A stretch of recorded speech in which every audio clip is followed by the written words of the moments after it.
भक्तों, ओम नमः शिवाय, श्री शिवाय नमस्तुभ्यम, जय श्री महाकाल। जी हाँ भक्तों, आप सबको भी पता है कि कल 3 अक्टूबर से नवरात्रि का प्रारंभ हो गया है। जी हाँ भक्तों, मतलब जो 3 अक्टूबर है ना, उस दिन से नवरात्रि का प्रारंभ हो गया है। दिन गुरुवार से नवरात्रि, जो कि हिंदू धर्म का और सनातन धर्म का एक बहुत ही बड़ा एक त्योहार माना जाता है। आपको भी पता है कि नवरात्रि बहुत ही बड़ा त्योहार माना जाता है। तो अगर आपकी कोई भी ऐसी मनोकामना जो है, इच्छा है, अभी तक पूरी नहीं हो पा रही, तो ये उपाय आपको बिल्कुल ध्यान से सुन के अच्छे से कर ज़रूर लेना है।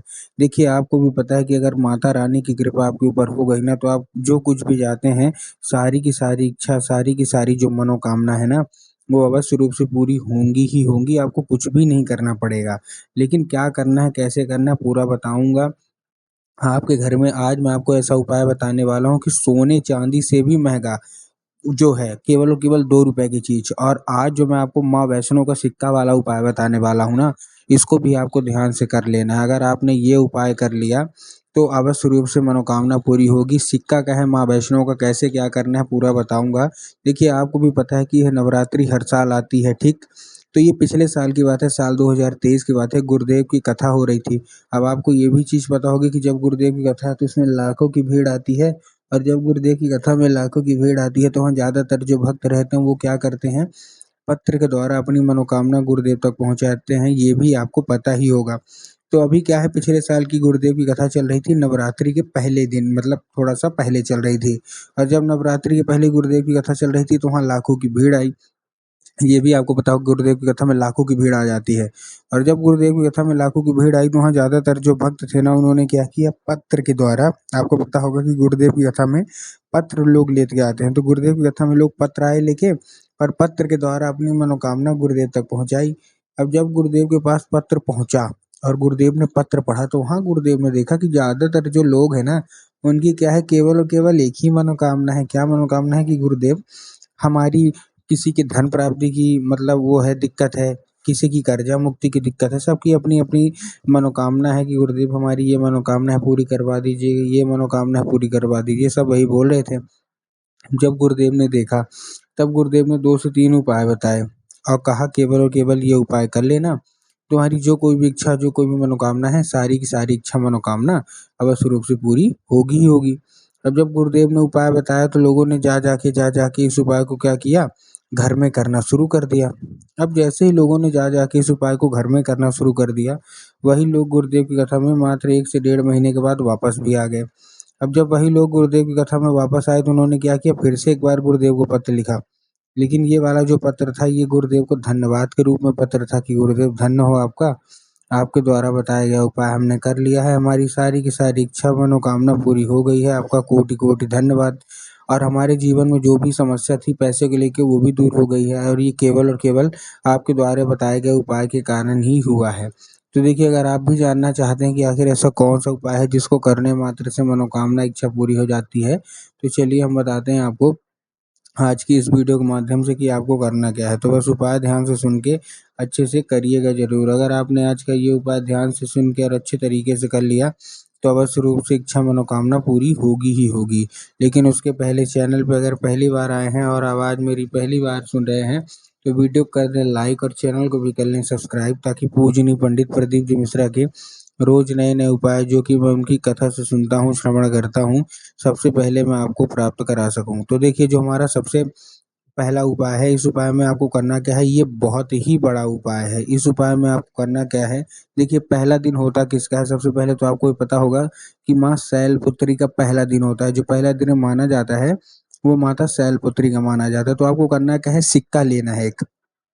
क्या लेना है, एक सिक्का लेना है। और जब आप सिक्का लेंगे, तब आपको ध्यान रखना है कि जो सिक्का है ना, वो ऐसा-वैसा सिक्का नहीं होना चाहिए। आपने देखा होगा बहुत सारी जगह कि जो एक माता बनी होती है पीछे, है ना? सिक्के में क्या होता है, माता बनी होती है।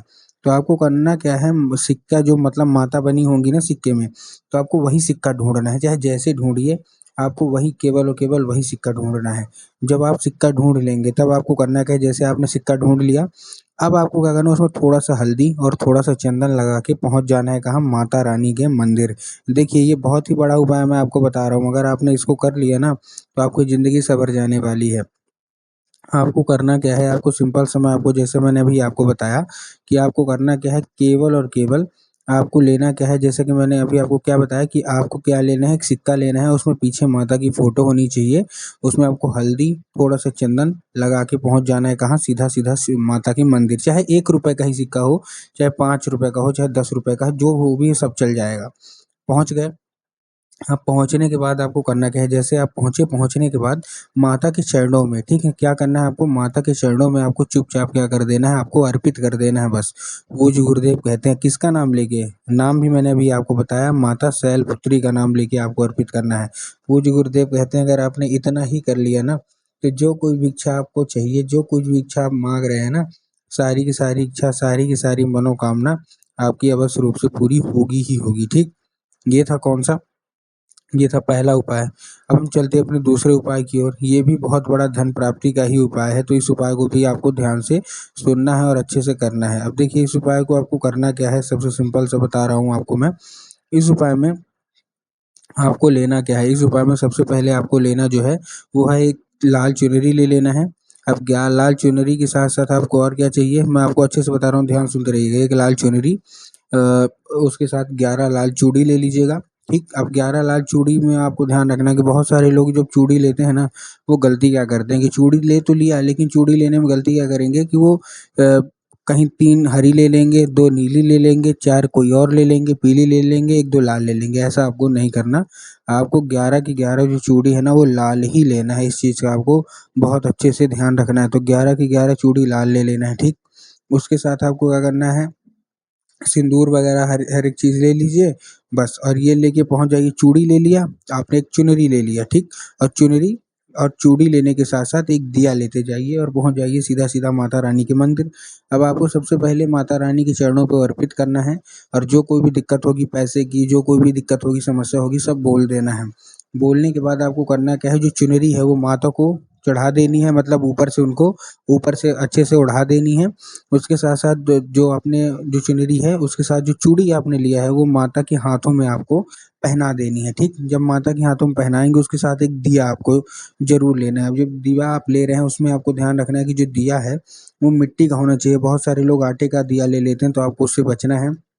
आपको उसको मिट्टी का दीपक ले लेना है, और मिट्टी के दीपक के साथ साथ आपको उसको घी डालना है। तेल बिल्कुल भी मत डालिएगा, घी डालिएगा। ठीक, घी डाल दिया, और साथ में जो बाती होगी वो गोल वाली बाती होगी, लंबी वाली बिल्कुल मत लीजिएगा। और माता रानी की आरती करके बस वहाँ अर्पित करके चुपचाप जो भी इच्छा, जितना भी धन आपको चाहिए सब बोल दीजिएगा। पूज्य गुरुदेव कहते हैं कि नवरात्रि बीतते बीतते जो कोई भी इच्छा मनोकामना है ना, सारी की सारी इच्छा मनोकामना बस रूप से आपकी पूरी होनी ही होनी है। तो उम्मीद करता हूँ आज का ये जो उपाय था सारा का सारा आपको समझ में आ गया होगा। उपाय अच्छा लगा हो तो कमेंट बॉक्स में जय माता दी जरूर लिख दें।